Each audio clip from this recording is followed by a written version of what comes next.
Muitos querem uma igreja evangelizadora. Ah, mas a igreja precisa evangelizar. Aí quem é a igreja? Somos nós. Como que eu quero a igreja evangelizadora, irmã Maria, se eu não começo comigo? Se eu não começo a falar para as pessoas do evangelho? Como que eu vou ter uma igreja evangelizadora se eu não participo, se o propósito não começa comigo? Olha, é tão bonito a igreja evangelizadora. Então vamos começar. Começa com você mesmo. Começa comigo. Vamos começar a evangelizar. Porque se eu começar e cada um começar, nós vamos ter uma igreja evangelizadora. Mas o problema é que eu fico esperando o outro. Não está ardendo em mim a palavra que Deus implantou no meu coração. Eu preciso de um reavivamento espiritual. Verso 8 e 9. Jeremias capítulo 20, verso 8 e 9. Vamos fazer a leitura. Pode ficar assentado como estão. Diz o texto: sempre que falo, é para gritar que há violência e destruição. Por isso, a palavra do Senhor trouxe-me insulto e censura o tempo todo. Mas eu digo, não mencionarei, nem mais falarei em seu nome. É como se um fogo ardesse em meu coração, um fogo dentro de mim. Estou exausto tentando contê-lo, já não posso mais. Amém? No contexto de Jeremias 20, capítulo 20, principalmente o verso 9, nós vemos aqui o chamado profético de Jeremias. E nesse chamado profético, ele enfrentava uma grande oposição, porque ele proclamava a palavra do Senhor, a palavra de Deus. Chegou ao ponto aqui, como nós lemos no verso 8, ele diz: olha, todas as vezes que falo, eu preciso gritar. Eu preciso falar que há destruição, há violência. Vocês estão caminhando em direção a um caminho de destruição, um caminho de violência, um caminho que não estão entendendo o propósito de Deus. E todas as vezes, Jeremias estava dizendo, todas as vezes que eu tenho que falar, eu preciso gritar: há violência, há destruição, cuidado com o caminho que vocês estão caminhando. Aí ele diz: por esta causa, ou por isto, sempre que falo a palavra do Senhor, por falar a palavra do Senhor, ela me traz insulto e censura o tempo todo. As pessoas não querem ouvir a palavra, não querem obedecer a palavra, e por isso persegue, traz censura e traz insulto o tempo todo. E por causa dessa dificuldade que Jeremias estava enfrentando, ele chegou a um ponto de ter um desânimo. E disse: eu não vou falar mais, eu vou parar de falar, não vou falar mais. Ele pensou em parar, desanimou, pensou em desistir. Mas ele sentiu a palavra arder dentro dele como uma tocha, como um fogo ardente que queima dentro dele. Ele disse, aí no verso 9 ele diz: olha, eu não mencionarei, nem mais falarei no seu nome. Não vou falar mais a sua palavra. Mas aí ele olha para a situação que ele está vendo. É como se um fogo ardesse em meu coração. Há um fogo dentro de mim, a palavra. Aí ele diz assim: olha, eu estou tão exausto, tentando conter este fogo. Aí ele diz: mas eu não estou suportando mais. Eu não estou aguentando mais suportar o arder, o fogo queimar dentro de mim. Então nós vamos ver que está se cumprindo aqui a palavra de Deus na vida de Jeremias, porque lá em Ezequiel, no capítulo 36, no verso 26 e 27, Deus disse: eu vos darei um coração novo E porei dentro de você um espírito novo, e tirarei a vossa carne, o coração de pedra, e vos darei um coração de carne. E porei dentro de vós o meu espírito, e farei que andeis nos meus estatutos, e guardareis os meus juízos, e os observais. Se você ler a palavra de Deus, aí lá em Hebreus, no capítulo 8, no verso 10, cumpre-se essa palavra aqui, que diz o seguinte: esta é a aliança que farei com a casa de Israel. Depois daqueles dias, diz o Senhor, porei as minhas leis em sua mente, e as escreverei em seu coração. Eu serei o seu Deus, e eles serão o meu povo. Deus fez uma promessa para o seu povo, que ia chegar o tempo que não precisariam eles estarem escrevendo leis em tábuas, em pedras, em livros, porque Ele, o próprio Deus, ia trazer isso à mente e no coração do povo, para que eles pudessem observar a lei do Senhor, a partir do sentimento do coração. O chamado é irresistível. Não dá para poder conter a chama que Deus coloca dentro de nós, e esta palavra que arde em nossos corações. Assim como Jeremias sentiu a palavra queimando dentro dele, quem é chamado por Deus sente um fogo que não pode ser apagado.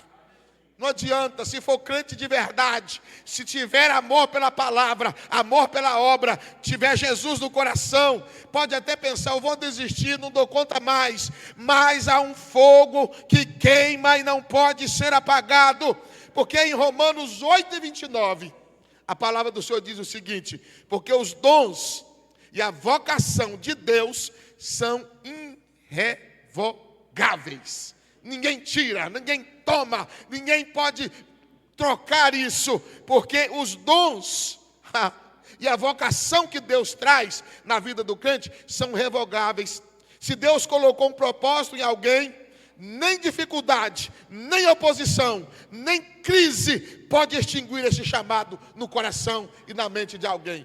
Pode até ver dificuldade, pode até pensar que está difícil, mas quando pensa em parar, há um fogo que queima, há um sentimento que arde, há uma presença poderosa que coloca dentro do crente uma chama e uma paixão pelo poder da palavra que está no coração. Então não dá, não tem jeito de parar. O evangelho deve ser proclamado mesmo em tempos difíceis. Ninguém falou que ia ser fácil. Jeremias enfrentava zombarias, perseguições, rejeições. Eles chegaram a colocar Jeremias dentro de uma cisterna. Eles chegaram a amarrar Jeremias no pilar do templo. Eles faziam tudo para poder parar Jeremias. Enfrentava zombarias, perseguições, rejeições, assim como os cristãos enfrentam hoje a resistência para pregar a verdade. Sabe o que Paulo diz em 2 Timóteo 4:2? Pregue a palavra, esteja preparado, a tempo e a fora de tempo, repreenda, corrija, exorte com toda paciência e doutrina. Mesmo em um tempo onde a verdade é relativizada, não podemos calar. A mensagem da cruz precisa ser pregada. A mensagem da cruz não pode parar de ser pregada por causa de dificuldades. Jeremias tentou abandonar sua missão, mas a palavra dentro dele era mais forte que suas emoções. A palavra é mais forte do que as emoções.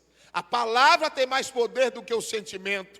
E esta palavra que está em nós, colocada por Deus, ela não pode parar. Muitas vezes crentes, líderes e ministros querem desistir, mas o Espírito Santo reacende a paixão para continuar.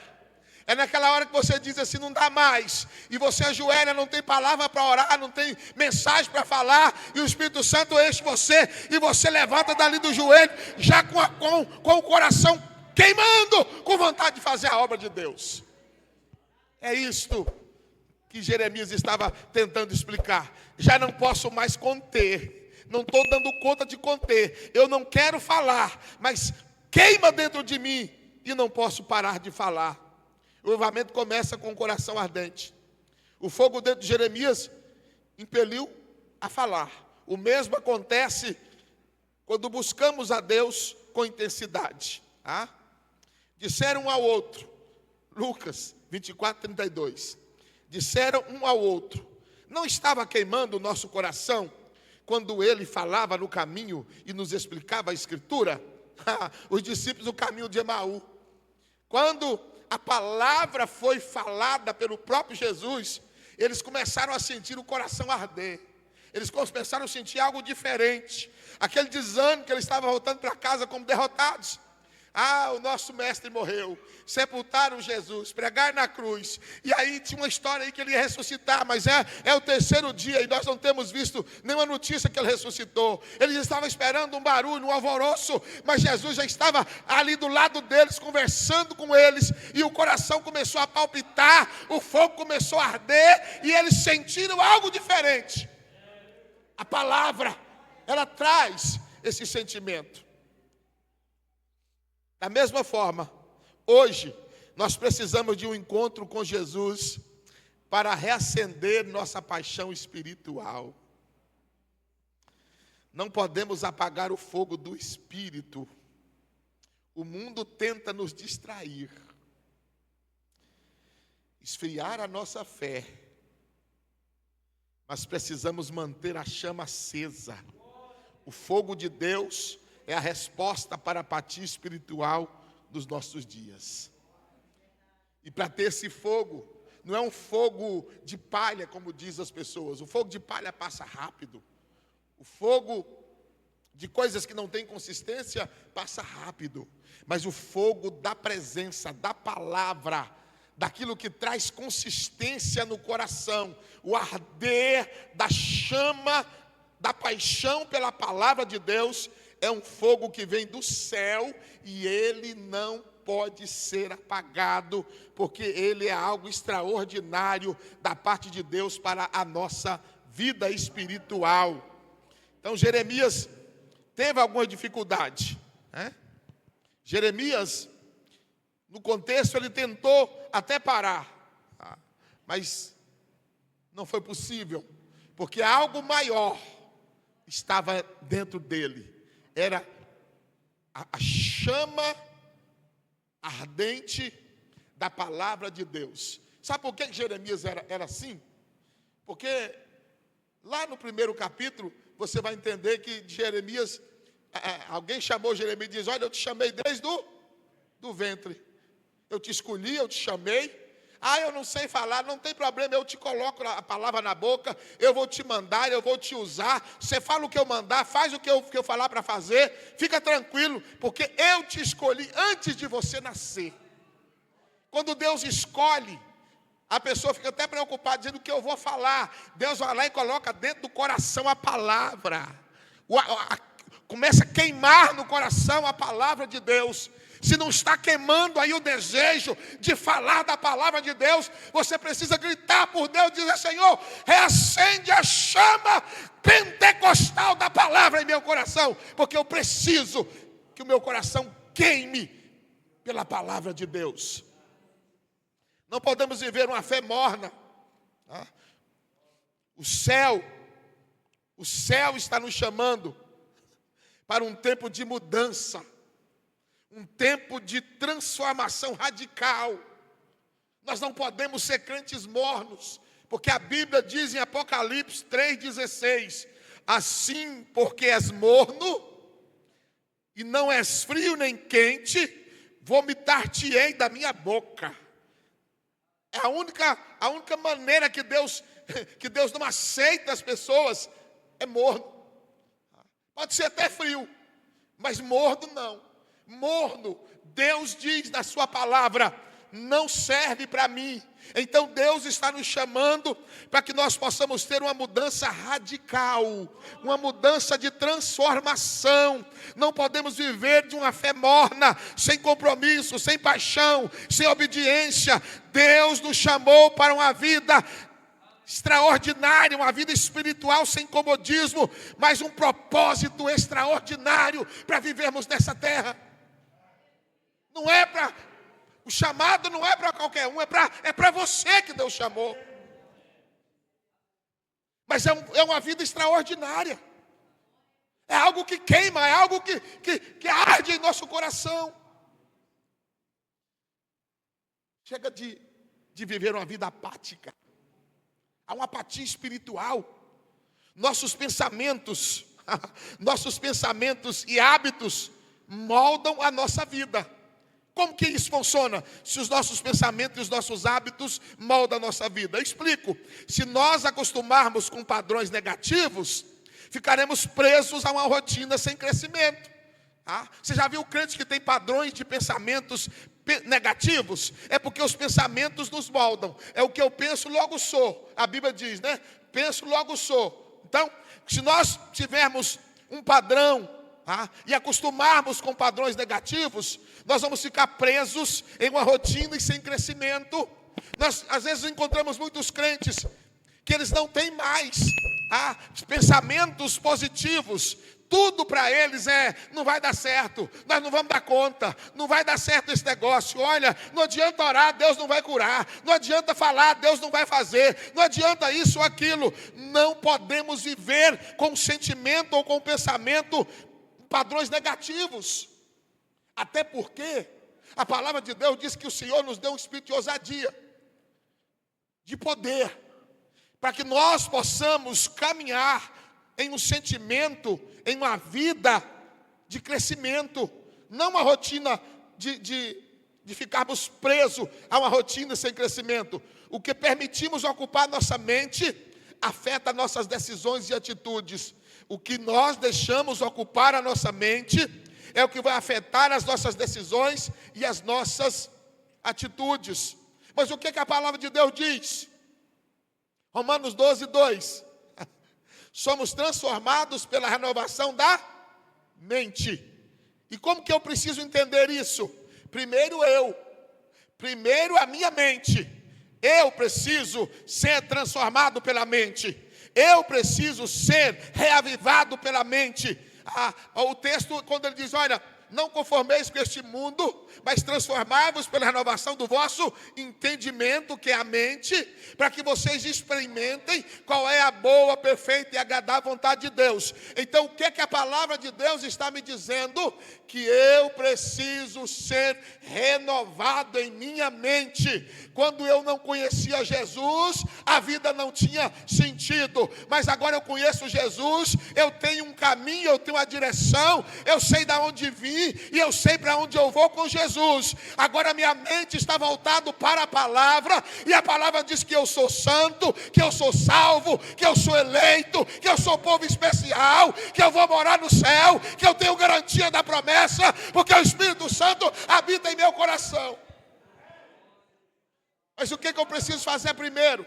Para eu pregar para o pastor Nelson, eu preciso primeiro pregar para mim. A minha mente tem que ser transformada. É a palavra que diz, é a palavra que fala, é a palavra que arde, é a palavra que queima. Ela queima em meu coração e eu não posso ficar morno. Eu sou pentecostal. Queima em mim a palavra de Deus. Mas eu preciso transformar primeiro a minha mente. Se eu for pregar com a mente vazia, se eu for pregar com a mente ocupada com sentimentos negativos, vai ficar eu e para quem eu estou pregando sem saber para onde ir e o que fazer. Mas primeiro eu transformo a minha mente pela renovação do conhecimento de Deus e da sua palavra. Eu posso pedir para Deus, Senhor, escreve no meu coração as tuas palavras, para que elas possam arder em mim e eu possa ter condições de ter uma mente renovada. Eu preciso renovar minha mente. É a minha mente. Eu preciso começar comigo mesmo. Eu preciso ler a palavra, acreditando nesta palavra, que ela é para mim a voz, a direção, a vontade de Deus para a minha vida. Quando eu renovo a minha mente, as coisas começam a acontecer. Olha o que está anotado aqui. Muitos querem um Deus que abençoe os seus sonhos. Não é isso? Nós não oramos para isso? Oh Deus, que os meus sonhos sejam realizados. Nós oramos aqui, quando alguém faz aniversário, a nossa oração é: Senhor, que as mais ricas e selecionadas bênçãos do céu recaia sobre a vida dele ou dela, e que os teus sonhos sejam realizados. Todo mundo quer ter sonhos realizados, mas não querem se render aos propósitos de Deus. Aí está a diferença. Quer ter sonho realizado, mas não se rende ao propósito de Deus. Aonde começa? Começa em mim. Senhor, eu quero que os meus sonhos sejam realizados, mas que os meus sonhos sejam os teus propósitos. Isto é a palavra. Muitos querem uma igreja forte. Nós precisamos de uma igreja forte, mas não querem se comprometer com a obra. Eu quero uma igreja forte. Quem não quer uma igreja forte, fortalecida no poder, na graça, na unção, em todos os sentidos? Mas eu gostaria de ter uma igreja forte, mas não se comprometem com a obra. Como que a igreja vai ser forte se eu não me comprometo? O tempo é agora. O tempo é agora. Muitos querem uma unção, mas não querem buscar através da obediência. Muitos querem uma igreja evangelizadora. Mas a igreja precisa evangelizar. E quem é a igreja? Não somos nós. Como que eu quero uma igreja evangelizadora, irmã Maria, se eu não começo comigo? Se eu não começo a falar para as pessoas do evangelho? Como que eu vou ter uma igreja evangelizadora se eu não participo, se o propósito não começa comigo? Olha, é tão bonito a igreja evangelizadora. Então vamos começar. Começa com você mesmo. Começa comigo. Vamos começar a evangelizar. Porque se eu começar e cada um começar, nós vamos ter uma igreja evangelizadora. Mas o problema é que eu fico esperando o outro. Não está ardendo em mim a palavra que Deus implantou no meu coração. Eu preciso de um reavivamento espiritual. Eu quero uma igreja amorosa. Eu também quero. Mas nós estamos amando? Querer é muito fácil. Eu quero uma igreja amorosa, mas eu passo pelo Clepson e vira cá e diz, não gosto dele. Como que eu vou ter uma igreja amorosa se eu não pratico o amor? Nós queremos uma igreja amorosa, mas ela começa comigo, ela começa com você. Essa igreja amorosa é você que precisa aprender a amar, é você que precisa pedir a Deus para derramar o amor dele em seu coração. Aí vamos ter uma igreja amorosa. Eu quero uma igreja que ora. Eu também quero, aleluia. Eu quero uma igreja que ora. A gente vê, essa igreja tem pouca oração. Tem mesmo, você não ora. Como que vai ser?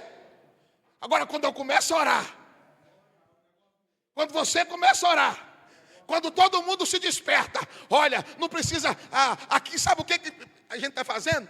A gente está mandando convite, insistindo, dando almoço, para ver se a pessoa vem orar. Marca o trabalho, tem que dar almoço, para ver se alguém vem orar. E aí depois diz assim, nossa, mas como eu gostaria de ter uma igreja que ora. Eu também sou apaixonado na igreja que ora, mas eu não estou em busca dela não. Eu estou querendo mudar a minha mente. Eu estou querendo eu voltar para o propósito de oração. E eu e você é que precisamos começar. A igreja vai ser uma igreja que ora quando ela começar comigo, quando ela começar com você. O tempo é agora. O tempo é agora. Eu quero uma igreja que ensina.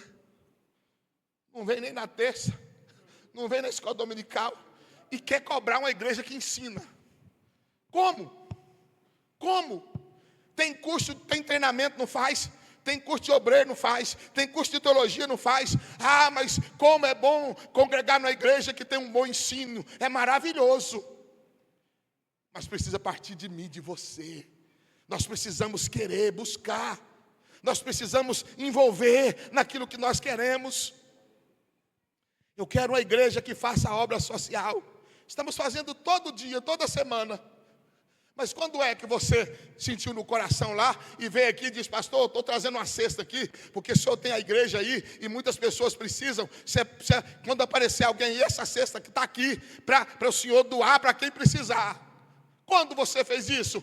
Eu quero uma igreja que faça assistência social. Eu quero uma igreja que ajude as pessoas. Todos nós queremos e nós fazemos o que podemos. Mas quando é que eu senti no meu coração de fazer algo social para ajudar alguém através da igreja? Você pensou que não ia ser hoje assim, né? Mas é desse jeito.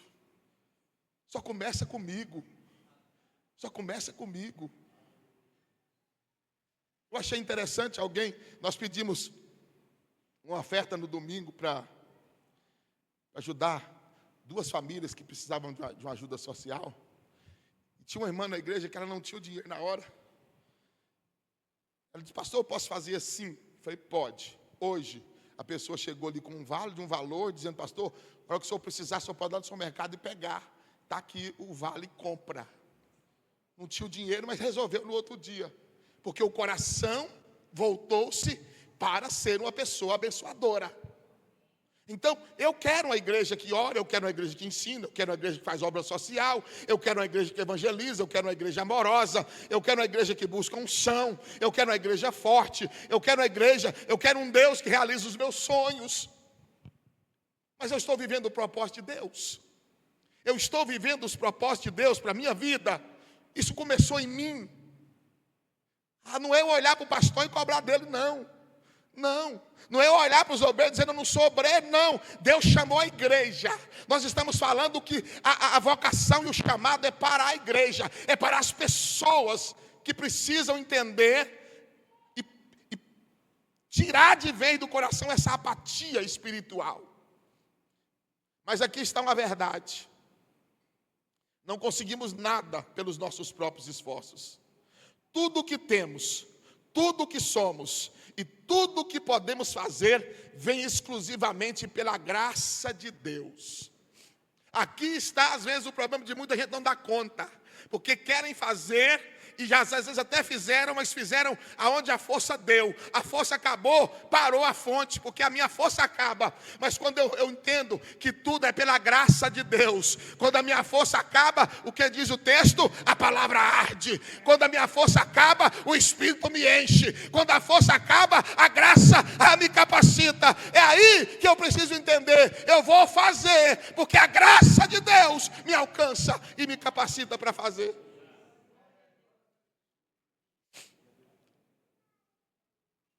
É tempo de voltar ao propósito. É tempo de voltar ao propósito.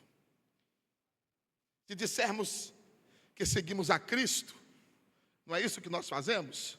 Somos seguidores de Cristo. Mas se nossas ações o negam, o que adianta nós falarmos que o seguimos? Que o seguimos.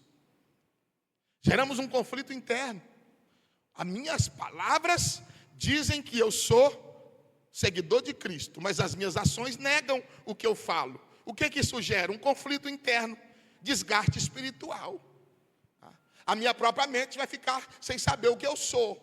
Eu digo que sou uma coisa, mas faço outra. O meu corpo, a minha mente, o meu espírito, o mundo espiritual vai se desgastar na minha mente e eu não vou saber quem eu sou, não vou ter identidade. Porque eu digo que sou crente, eu digo que sou amoroso, eu digo que faço a obra, mas as minhas atitudes não condizem com as minhas palavras. Aí há um desgaste. E Deus não faz nada sem um propósito. Deus tirou Israel do Egito com o destino certo. Deus tirou Israel do Egito com o destino certo. Aquela promessa de Deus não foi falsa. Deus mandou Moisés e diz: vou tirar o meu povo da escravidão do Egito e vou levá-los para uma terra prometida. Certo? Tinha um destino certo. Mas muitos não chegaram lá. A culpa é de Deus? A culpa foi de Deus? Não. Sabe por que muitos não chegaram à terra prometida? Porque resistiram à liderança divina. Resistiram à liderança divina, murmuraram, insistiram em fazer as coisas do seu próprio jeito. Deus estava dizendo: vira aqui, eles viravam para lá. Deus diz: olha, me escuta aqui, eles escutavam outra coisa. Resistentes a uma direção divina, a uma liderança divina, querendo fazer as coisas do seu próprio jeito, não entraram na terra prometida, porque foram teimosos. Deus tem promessa para aqueles que obedecem. Olha o que diz Números, olha o peso da palavra.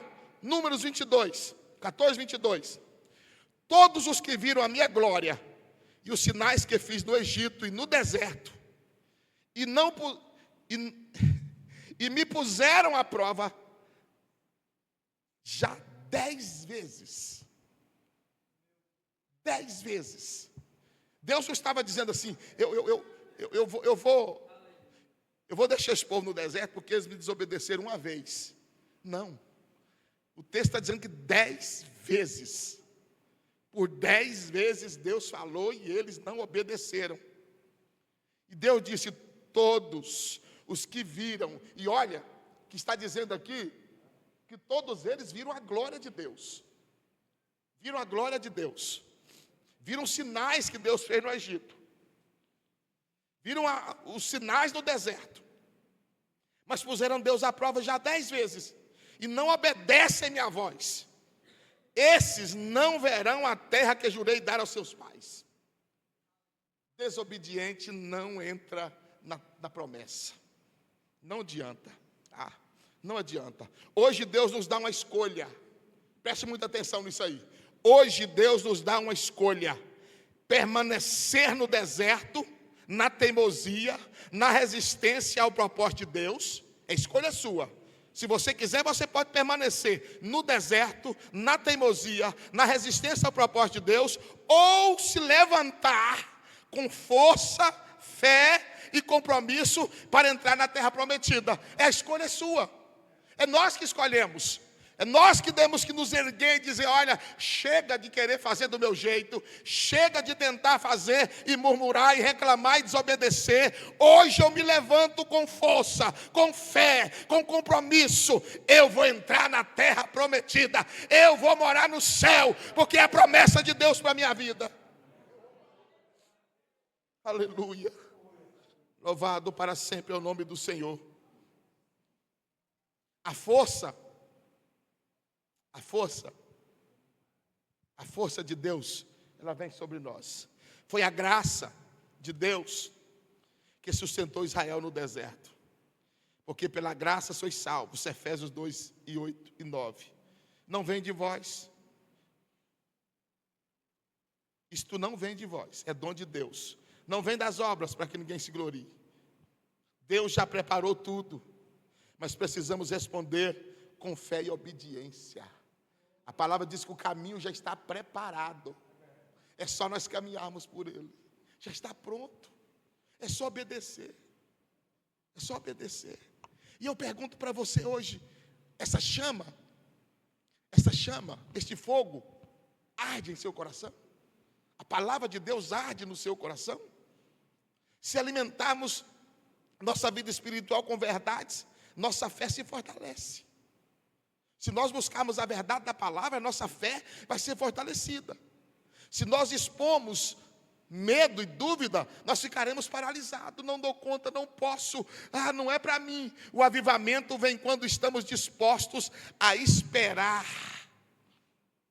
a promessa e nos rendermos completamente a Deus. Olha, preste atenção, o avivamento, ele vem quando nós estamos dispostos a esperar pela promessa e nos rendermos completamente a Deus. Vocês lembram dos discípulos lá no dia de Pentecoste? Vocês lembram do que eles estavam fazendo? O que eles estavam fazendo, os 120 discípulos de Jesus? Estavam esperando, sentados. Ninguém estava dizendo assim, vou dar umas pancadas nas minhas costas porque o Espírito vai vir. Vou bater a cabeça na parede porque aí o Espírito vem. Não, olha, eu vou pular para lá e para cá porque o Espírito vem. Não, não é na força, é esperar, é depender. É uma promessa que Deus fez, vá para Jerusalém e eu vou mandar o Espírito Santo lá. Então vai, espere. Então o que nós precisamos fazer é esperar e nos rendermos totalmente a Deus. Eles estavam esperando pela promessa. E a Bíblia diz que e foram vistas por eles línguas repartidas como de fogo, as quais pousaram sobre cada um deles, e todos foram cheios do Espírito Santo, porque mereciam, porque pagaram preço, ou porque ficaram 40 dias orando, não, porque era uma promessa, e eles esperaram na promessa, e quando se espera na promessa, Deus é poderoso para cumprir essa promessa. Ele é poderoso para cumprir a promessa. É da graça que Deus nos enche. É da graça que Deus nos unge. Não é por força, Zacarias 4:6. Não é por força nem por violência, mas é pelo meu Espírito, diz o Senhor dos exércitos.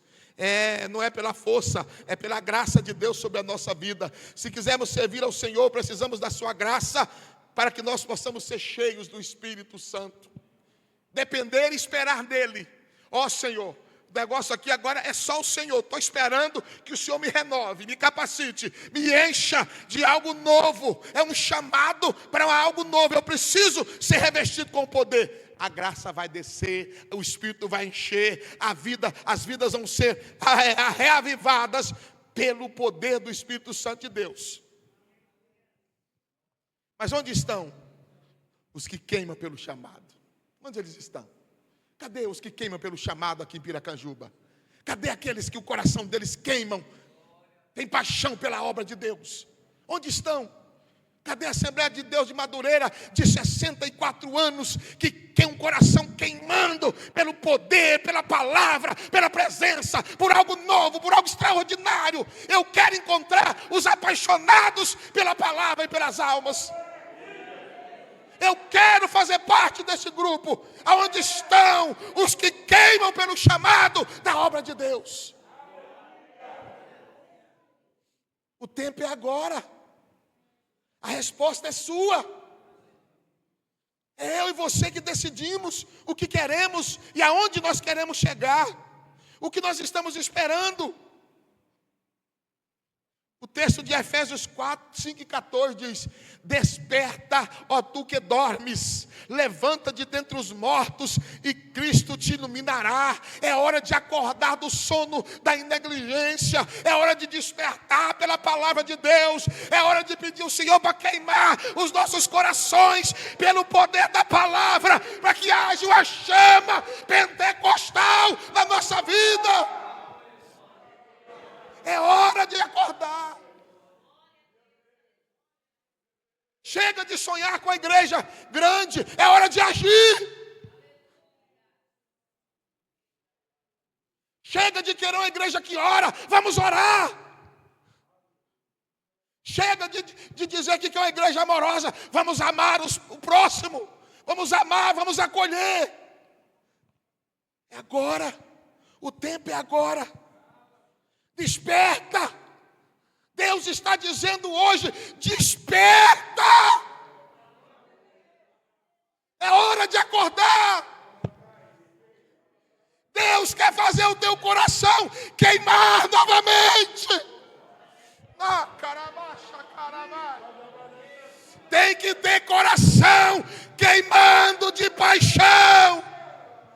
Esta é a igreja. Namai de que de fai. Se você sente o chamado de Deus para algo maior, levante-se, comece.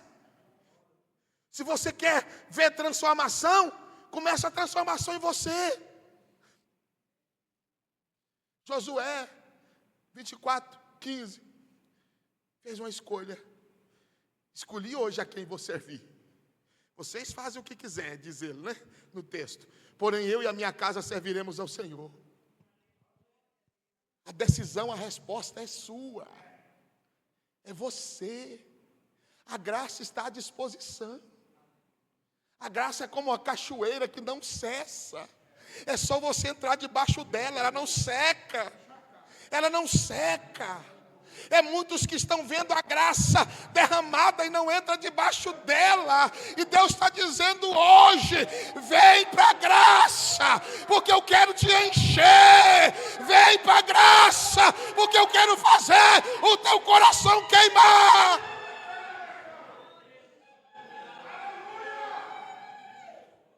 É uma graça. É uma graça. Esta graça derrama como cachoeira.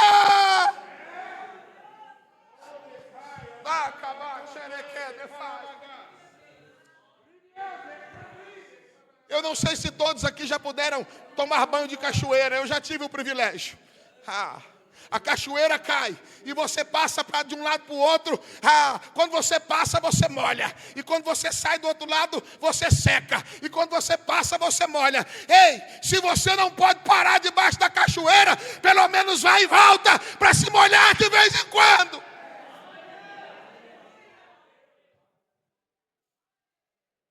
Na camachequei. Debaixo enequei. O tempo de transformação é agora. O tempo que Deus quer fazer é agora. É o tempo de Deus para a nossa vida, é hoje, é agora. É o tempo de servir, é o tempo de avançar, é agora. Deus nos deu uma visão extraordinária. Estamos construindo algo para marcar gerações nesta cidade. É agora o tempo da igreja. Eu quero dizer algo para você. A nossa igreja não é uma obra de homens, é uma obra do céu. Nós não estamos aqui construindo templo para a glória humana. Nós não estamos aqui fazendo obra para poder ter nome na terra. Nós estamos aqui para servir a um Deus e implantar um reino dos céus sobre a terra. E o que estamos fazendo é para a glória de Deus. É hora de despertar para isso.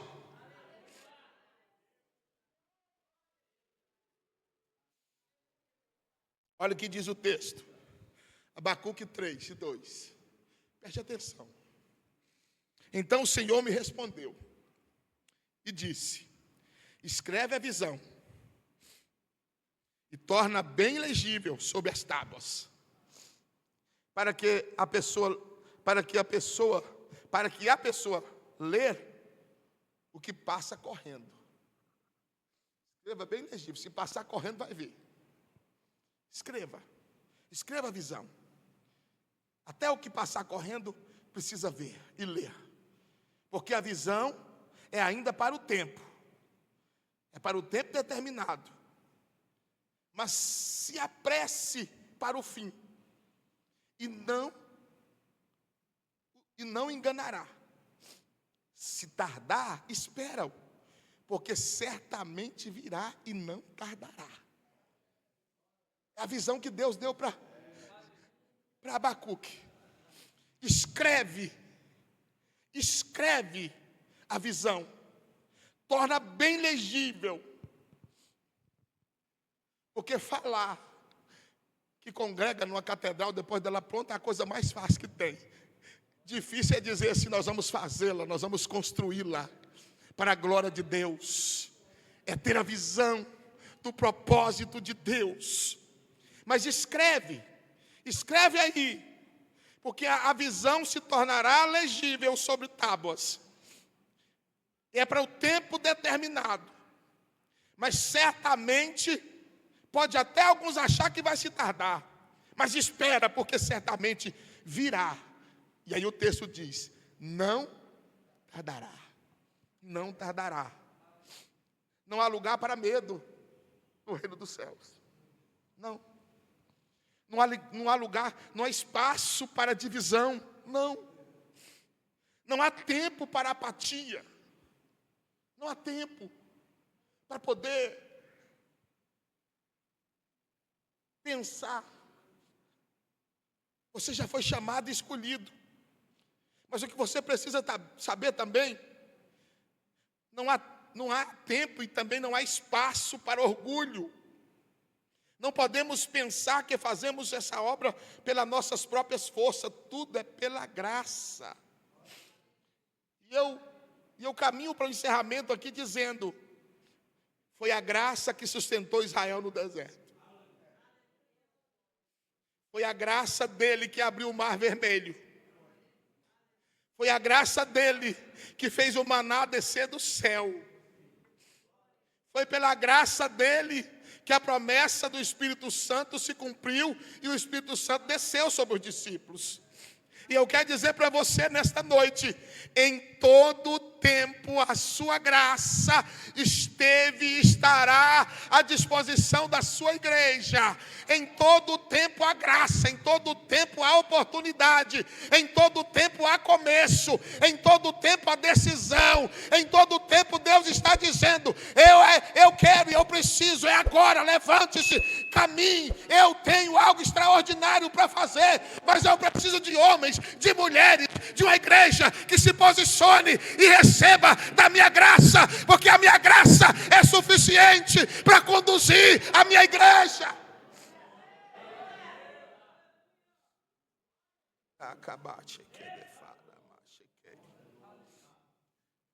O tempo é agora. O tempo é agora.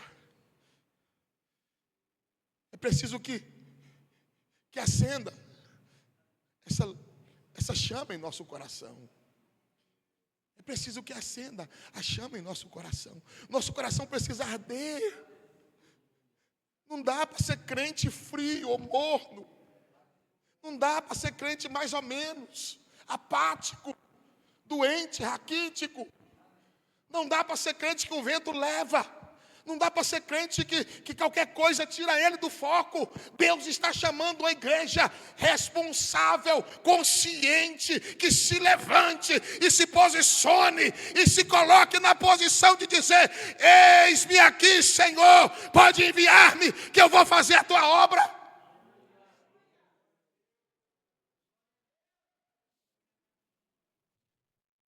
Chega do tempo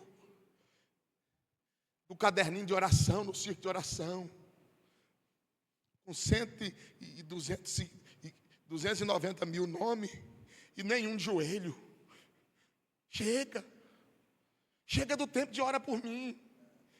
Chega do tempo de colocar o nome no caderno de oração, no grupo das redes sociais, e dizer: ore por mim, e o outro responder com a mãozinha, dizendo que está orando, sendo hipócrita. Chega. Deus está te chamando para um propósito, para um avivamento, para algo novo, para algo extraordinário. Deus está dizendo: olha, eu sei quem é você, eu conheço a sua capacidade, eu sei a tua estrutura. E Deus está dizendo para você hoje: eu sei que você pode fazer muito mais do que você está fazendo. Você não faz de teimosia, de coração duro, mas eu vou colocar sobre o teu coração uma palavra que vai queimar, que vai arder, e que você vai se levantar e vai entender o meu propósito.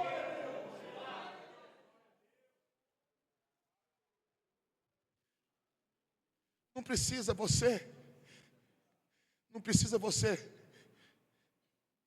dizer sobre a sua mente e sobre o seu coração: isso o pastor está falando. Não, eu te dou liberdade. Chega diante de Deus e diz: Senhor, eu não quero saber do que o pastor falou, eu quero saber, a tua palavra é isso, ela queima mesmo. A tua palavra faz isso que ele falou. Eu não quero. Você pode dizer assim: olha, eu estou assim na dúvida, né? Mas pede ao Senhor. Diga para o Senhor: Senhor, eu quero que o meu coração então queime com a tua palavra. Eu quero sentir a chama ardendo no meu coração. Você vai ver e você vai entender o que é que Jeremias estava dizendo. Eu quero até calar, pastor Zé Maria, mas não posso. Eu quero até não falar mais sobre esse negócio, mas não dou conta de ficar. Está ardendo, está queimando, vai explodir, não dá para ficar calado. Eu não suporto mais sem falar. Então Jeremias abriu a boca e profetizou a palavra poderosa de Deus. E Deus vai colocar sobre o teu coração uma chama pentecostal, uma palavra que arde, e você não vai suportar ficar calado, porque ela vai queimar sobre a tua vida.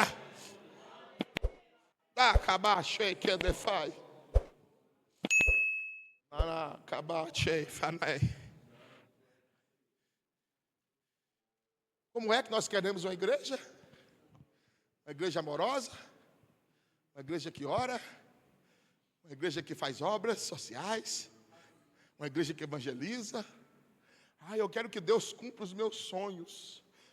Como Deus podia realizar os meus sonhos? Será que você entendeu o propósito dele para a tua vida? Ou você acha que o sonho de José era virar escravo? Filho de papaizinho, dondoquinha da casa, caçulinha do papai. Você acha que o sonho dele era ser vendido como escravo? Você acha que o sonho de José era ser assediado pela patroa? Você acha que o sonho de José era ir para a prisão? Não. Mas o propósito de Deus fez com que José passasse por todos esses processos. Porque o meu sonho era o sonho de José, né? Os meus irmãos vão se curvar para mim.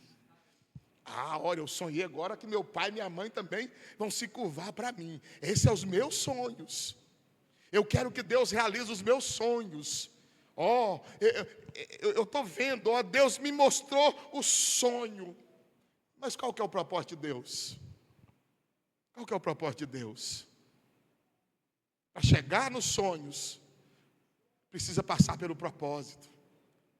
E o propósito de Deus é te sustentar o tempo todo, para você não perder o foco da onde Ele quer te colocar. Os propósitos de Deus são muito mais importantes do que eu quero.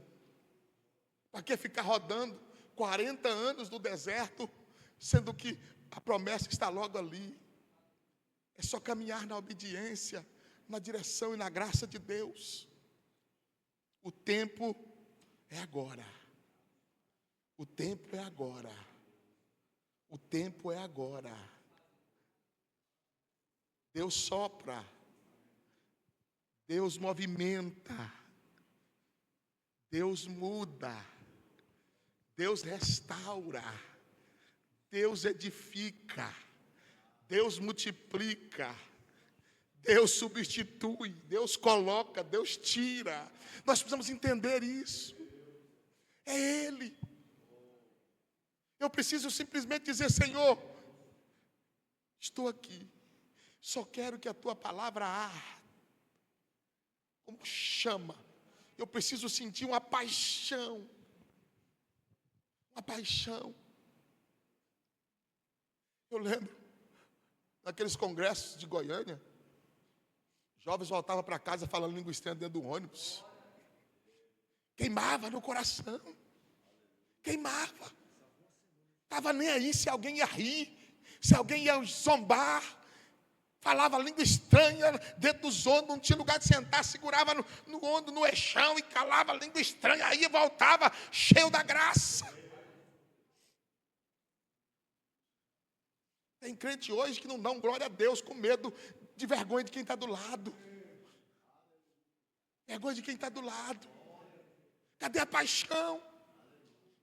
Cadê o sentimento de amor pela obra por Deus? Onde está? O tempo é agora. Deus, igreja amada, os céus estão nos chamando para um tempo de mudança, para um tempo de transformação. E tem coisas que tem que ser radical, não pode ser morno, tem que ser quente ou frio. Deus te chama para um tempo de mudança, para um tempo de transformação, para um tempo de novas conexões celestiais na tua vida. Você precisa ter novas experiências com Deus. Deus está te chamando para novas experiências, para caminhos e para mergulhos mais profundos na sua graça e dispensação. Deus está dizendo para você: chega de superfície, chega de superfície. Chega de ser superficial. Eu estou te chamando para a profundeza. Eu estou te chamando para mergulhar. Eu estou te chamando para algo grande, para algo novo, para algo extraordinário. Vem comigo.